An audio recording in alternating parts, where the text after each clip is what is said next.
मेरी कहानी ज़मीन के कुछ फीट नीचे से शुरू होती है। क्या हूँ मैं? आम, बबूल, बरगद, पाइन या बांस? चाहे कुछ भी हूँ, बड़ा होकर मेरा ऐसा हश्र होता है मानो जन्म लेने से पहले ही मर जाता तो अच्छा होता। शायद मेरा जन्म लेना, धरती के सीने से बाहर निकलना और बड़े होकर कुछ महीने, साल अपने पैरों पे खड़े रहना, सबका एक ही मकसद है, मेरा बलिदान। शायद मुझे एक दिन बेदर्दी से काट देने के लिए मुझे सींचा जाता है, मुझ में खाद डाली जाती है, मेरी छंटनी की जाती है। खैर, दुनिया में आने वालों को जीना ही पड़ता है। कितना नन्हा था मैं, अदना सा। माँ, धरती माँ मुझे अपने गोद में समेटे रखती है।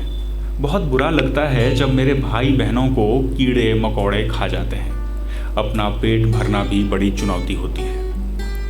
जो भी हो, वो दिन आया जब माँ ने कहा, बेटा जाग, तेरी आंखें खोलने का वक्त आ गया है। फिर मैं जगा।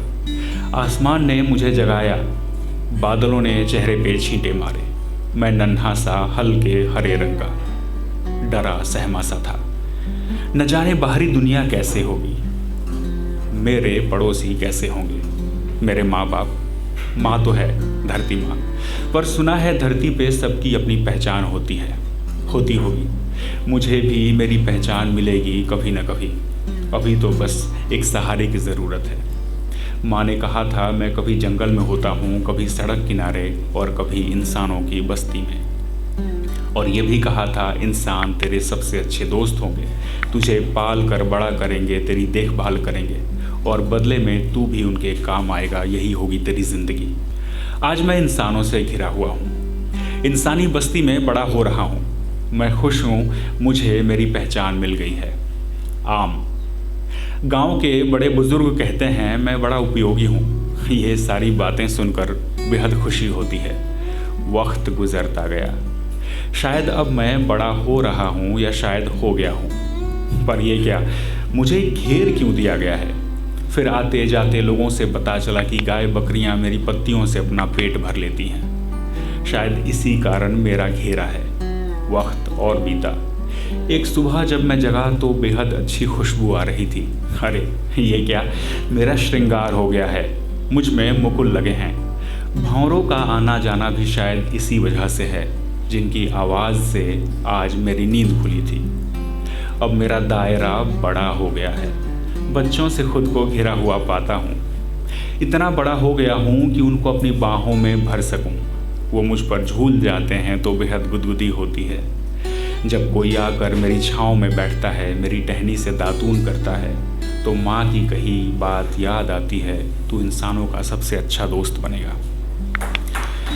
एक बार मुझे काटने की कोशिश भी की गई थी, बड़ा दर्द हुआ था। पर इन दिनों मेरा कंधा झुकने लगा है।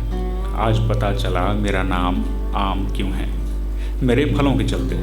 जिस आंगन में मेरा डेरा है, वहाँ से मेरे आम के बने पकवानों, चटनी, मुरब्बे, आम रस और अचार की खुशबू आती रहती है। दोपहर को जब अकेला होता हूँ तो कोयल की कूहू से मन को बड़ा सुकून मिलता है।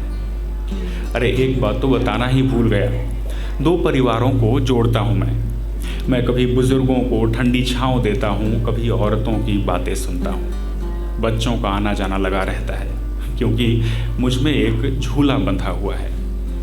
पर एक दिन अचानक 2 बच्चे आपस में झूले को लेकर झगड़ पड़े। झूला खोल दिया गया। अब कोई बच्चा नहीं आता। बड़ा तन्हा सा हो गया हूँ इन दिनों। सन्नाटा छाया रहता है।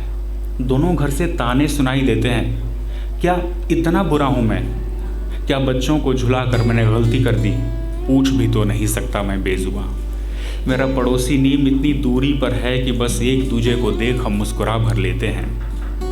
फिर एक रात की सुबह हुई।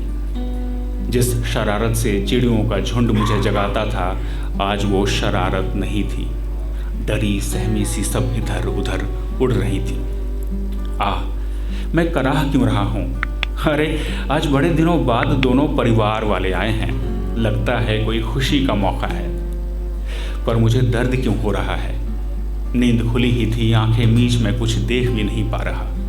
हाँ, अब साफ दिखाई दे रहा है, पर मुझे काटा क्यों जा रहा है? मेरी गलती क्या है? शायद कहीं वो झूला तो नहीं जिसके चलते बच्चे झगड़ पड़े थे। कोई कुछ बोल क्यों नहीं रहा? मैं कमज़ोर हो रहा हूँ, मेरे पैर मेरा बोझ नहीं उठा पा रहे। माँ, माँ कहाँ है माँ? इन्हें कुछ बोल क्यों नहीं रही? ये मोहल्ले वाले, ये लोग तमाशबीन क्यों बने हुए हैं? कोई तो रोक लो, मैं दर्द के साथ जी लूँगा। पर किसी ने मेरी एक नहीं सुनी। सुनते भी क्यों? कौन हूँ मैं इनका? आखिर इन्होंने मुझे पाल कर बड़ा किया था, शायद उसी का हक अदा कर रहे हैं। जख्मी सा मैं माँ की गोद में जा गिरा।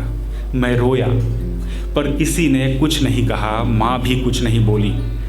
मुझे मेरे काटे जाने का दुख था, पर उससे भी ज़्यादा दुख इसीलिए हुआ क्योंकि मैं अपनी बाहों में चिड़ियों के कई घोंसले संभाले हुए था। उनमें कुछ बच्चे भी थे जो उड़ नहीं पाए। मैं रोता रहा, रोता रहा। जो थोड़ी बहुत सांस बची हुई थी वो कुछ दिनों बाद चिराई मशीन में निकल गई। पर मैं आज भी खड़ा हूँ उसी आंगन में एक दीवार बनकर। कल जिस आंगन में मैं दो परिवारों को जोड़ता था, आज उन्हीं के बीच दीवार या यूं कहूँ दरार बना दिया गया हूँ। बस यहीं बड़ा हुआ था, यहीं बड़ा हुआ था, यहीं रह जाऊँगा, किस्से कहानियों का हिस्सा बनकर। इतनी सी थी मेरी अधूरी कहानी।